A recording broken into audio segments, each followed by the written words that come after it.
Hello and welcome back.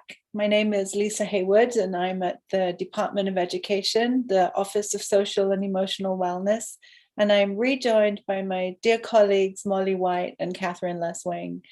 And today we actually want to spend some time talking about school-wide social and emotional learning curricula and strategies as part of our Tier 1 System and Practices series. So sit back and learn a little bit more from us today. So here's where we are in our series. We're already on step 6, which is really the focus on SEL curriculum and strategy. For those of you who don't know, SEL is social and emotional learning. And Molly and Catherine, our experts, will be really talking about the definition and the meaning of that a bit further on today. As we move forward, you can see we've got 2 components left, series 7 and 8, and we'll be talking about them in the weeks ahead. I always start my little spiel with a discussion on a preventative lens. So why should a school or a district choose an SEL curriculum? And here are the preventative reasons that we want to point you toward. They advance educational equity and excellence. They create shared language, and shared language is the base of all of our understanding and moving any initiatives forward. An SEL curriculum establishes a trusting, collaborative, and rigorous learning environment. They promote social and emotional skill building, and very importantly, they may prevent challenging behavior with particular groups of students and individual students. So now we're going to dig in more deeply. So I'm handing you off to my colleague, Molly White, whose background in education really is founded in social and emotional learning. Molly, I turn over to you. Thank you so much, Lisa. So before we dig into how you would want to select or begin implementing an SEL curriculum, I always like to cover what it is. What is social emotional learning? So you can go ahead and pause and read the whole slide if you would like to, but at its foundation, social emotional learning is really how we acquire skills and apply those skills to help us develop healthy identities, manage our emotions, and achieve our goals. And this is a direct quote from CASEL, which is the Collaborative for Academic and Social Emotional Learning. They've also created some domains with which you could operate under when you're looking at social emotional learning and the areas that you would want to focus on. But for today, that's kind of the definition we'd be operating under. And when we're thinking about social emotional learning, we're not just looking at a individual curriculum, we're thinking of the whole implementation process. So there is direct instruction that's pretty explicit. We like to make sure that we're teaching children just as we would teach them academics, math and English, we would teach them our SEL instruction and curriculum. We would want to integrate it with those things. And we would want to engage our youth and families in selecting the curricula, but also engaging in the process of implementing it. And ensure that we have discipline choices that are restorative in nature and not punitive in nature. Ensure that we have a continuum of supports. So not one support works for all students. Thinking about how we can meet students where they're at and ensure that they're reaching expectations. And engage with community partners. We know that schools are kind of the front lines for students, but there are a lot of community partners that are out there and eager and willing to support you in this work. And it's helpful too if you're engaging with these after school, out of school time programs or family resource centers. Like Lisa shared earlier, if you're engaging them in this social emotional learning endeavor, you then will extend that shared language outside of your school building walls and really infuse it into the community. So sometimes selecting an SEL curriculum can seem a little daunting. So what I have in front of me is a screenshot from the National Implementation Research Network, also known as NERN, and this is their hexagon tool. And they've broken down the selection process into the blue triangles, which is implementing site indicators, and the green triangles, which are programmatic indicators. And these are indicators that you would want to consider as you're looking and researching different SEL opportunities.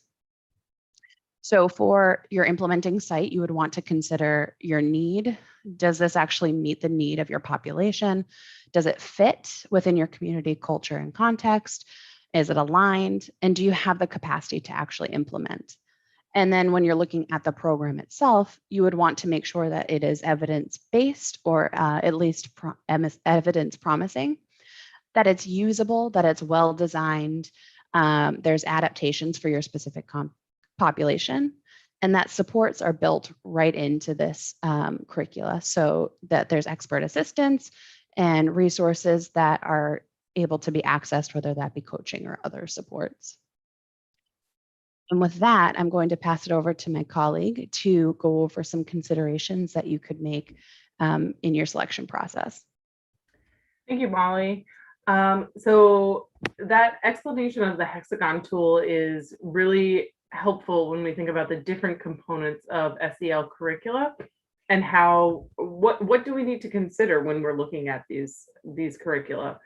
Our partners at Keene State College at the Behavioral Health Improvement Institute have outlined 9 different factors that schools and districts can look at when they're selecting an SEL curriculum to see if it's a good fit, and use that hexagon tool process for selecting the best fit for your school.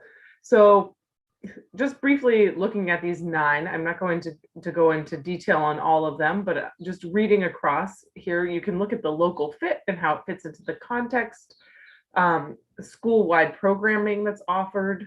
Does it have positive effects on student outcomes that are evidence-based? Is there initial training for staff who will be implementing? Is there administrator support? We find over and over again, this is one of the greatest either barriers or indicators of success, is if there's strong administrator support for a program. Do you have implementation supports?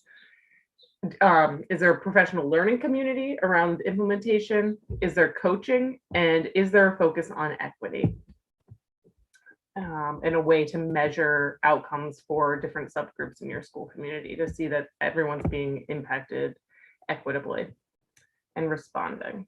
So next, we mapped those specific factors onto NERN's hexagon tool, and they really do fit nicely into those different pieces. They fall right into those buckets of supports. Are the supports available? Is there a need at the school for an SEL curricula? An equity lens is not the only potential need. You would look at student level data as well. Is it evidence-based? Does it fit into the local context? Is it usable with different training and implementation practices? And does your school have the capacity to implement well? Our partners also looked at 5 commonly used SEL curricula across the state of New Hampshire and reviewed them, looking at another list of factors that are similar to the ones we just reviewed, but really looking at the nitty-gritty of what does implementation look like and what is offered by the different curricula and their companies. And so you can review this on your own time, but the 5 most frequently used curricula were Choose Love for Schools, the PATHS program, Responsive Classroom, Ruler, and Second Step. Last but not least, we always try to come back to the idea that implementation is not sort of a one and done deal. It's ongoing, and there's some considerations to be effective in implementation.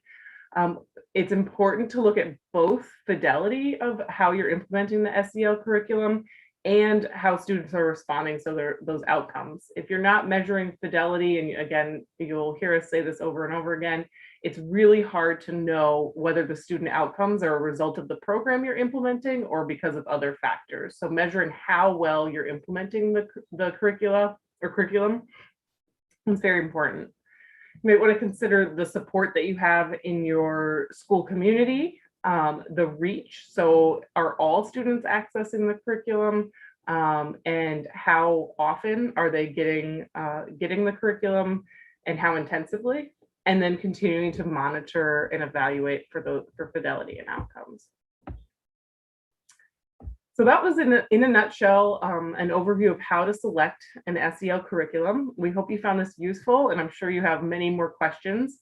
We hope that you will contact us if you do have further questions or would like help walking through the process of selecting an SEL curriculum. If you find yourself outside of the regions that we have currently staffed, we still hope you will reach out to us. We are here to support all of our schools and districts across the state. And we hope you will tune back in for our next session on the universal screening process, which will be coming out next week. Thanks so much.